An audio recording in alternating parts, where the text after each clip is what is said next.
Le bilan et analyser les résultats sportifs des athlètes dans les différentes disciplines. Nous accueillons en plateau le président du comité olympique de Polynésie française, Louis Provost Yaorana. Yorana. À l'image de Jérémy Picard que nous avons vu dans le reportage, de nombreux autres athlètes polynésiens ont remporté des médailles, 160 cette année au total, contre 119 en 2019. Est-ce que vous vous attendiez à un tel résultat, à une telle réussite? Ben, ce n'est pas le fruit du hasard en fait. Parce qu'en 2017, quand je reprends les rênes du comité olympique, un an après, on est au jeu de Samoa, où on prend, je dirais, une raclée, puisqu'on finit quatrième avec 34 médailles d'or. À partir de ce moment-là, il faut réfléchir, parce qu'on est en plus candidat aux Jeux du Pacifique en 2027 chez nous, avec la volonté affirmée de les gagner. Donc il fallait mettre en place un dispositif qu'on a appelé Ambition 2027, qui permettait, je dirais, dans la stratégie, d'être au Salomon avec un potentiel de médailles de 55 médailles d'or. On a participé, je dirais, à l'évolution au travers de séminaires que l'on a mis à disposition de nos CTF, de nos cadres, pour, je dirais, s'améliorer sur la performance et tout ça.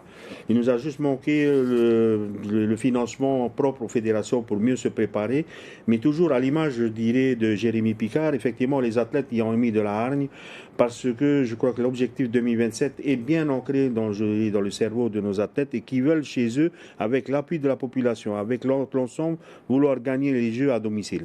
C'est la Nouvelle-Calédonie qui domine souvent pour l'instant les Jeux du Pacifique. Pourquoi font-ils la différence selon vous? Qu'est-ce qui manquerait à nos athlètes? Ouais, je crois que nous, on a choisi d'être des fédérations affiliées à des fédérations internationales avec tout ce qui se complique à la mise en route d'un nouveau système. Les Calédoniens, eux, sont affiliés aux fédérations françaises, ce sont des ligues, et ils bénéficient de l'ensemble, je dirais, des dispositifs des fédérations françaises, y compris de la politique sportive développée par chacune de leurs disciplines. Donc c'est un avantage indéniable, mais on peut compter, je dirais, sur la puissance et la force de frappe du Polynésien pour arriver tel que, je reviens sur cet exemple extraordinaire qui a été Jérémy Picard. Par rapport aux années précédentes, beaucoup de jeunes se sont illustrés cette année aux Jeux du Pacifique. La Benjamine avait donc 14 ans en athlétisme. Est-ce qu'on peut dire que la relève est assurée pour 2027? On n'a pas à s'inquiéter. La relève, elle est là, parce qu'il faut savoir que la moyenne d'âge de la délégation est de 19 ans. Donc ils auront pour beaucoup 23 ans. Par exemple, au VA, on a eu affaire à des nouveaux pagailleurs. Et donc, en fait, les 2 tiers n'étaient pas ceux que l'on avait à Saipan. Et on retrouve à la natation, dans d'autres disciplines, effectivement, cette jeunesse qui sera en pleine forme et qui, je dis, l'écro pour, je dirais, 2027. J'insiste là-dessus parce que c'est bien là la mentalité qui anime, je dirais, nos sportifs, c'est de gagner chez nous. Justement, vous l'avez déjà dit, les Jeux du Pacifique de 2027 se tiendront ici au Fénois. Le comité organisateur est venu au mois de septembre pour déjà visiter les sites, les futurs sites.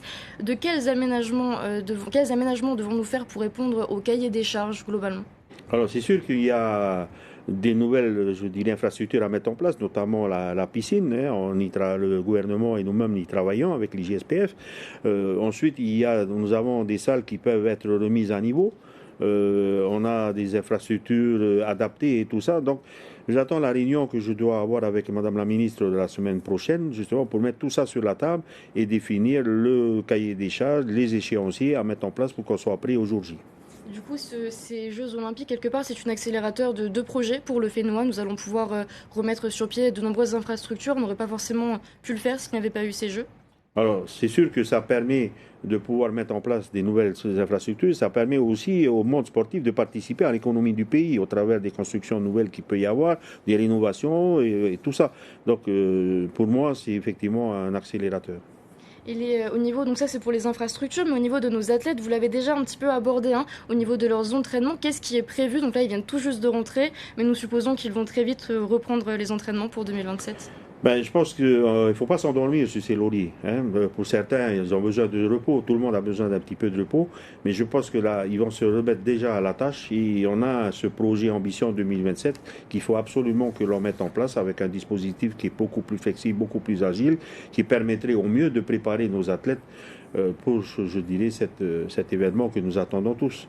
Et il y a entre les deux événements, il y a Palau en 2025 qui est aussi une étape dans la préparation de nos athlètes. L'actualité sportive du moment, c'est également les Jeux Olympiques, la polémique autour de la tour des juges. En tant que président du COPF, pensez-vous que l'image sportive du Fénois pourrait être détériorée suite à toutes ces polémiques? Comment voyez-vous la situation? Je suis perplexe, effectivement, avec ce que je viens d'apprendre ce soir. Si la WSL s'arrête, c'est un pan de l'économie de la presqu'île qui va tomber. Moi, je pense qu'on est un peuple de discussion. On n'est pas un peuple de guerriers permanents. On sait s'asseoir, on sait réfléchir, on sait échanger. Et je pense que l'intelligence amènera à trouver la bonne solution. Vous savez, les Jeux Olympiques, on l'organise chez nous. On n'aura plus l'occasion de voir. Enfin, en tous les cas, nous, dans des générations, on ne la verra pas. Mais c'est un événement exceptionnel, je dirais, dans la vie d'un sportif. Mais au-delà de cela, effectivement, il y a la pérennité de la WSL qu'il faut aussi prendre en compte et ne pas, je dirais, se couper du monde et de tout ce que ça peut apporter. Eh bien, merci beaucoup, Louis Provost. Je vous en prie. Merci bien. Et on poursuit avec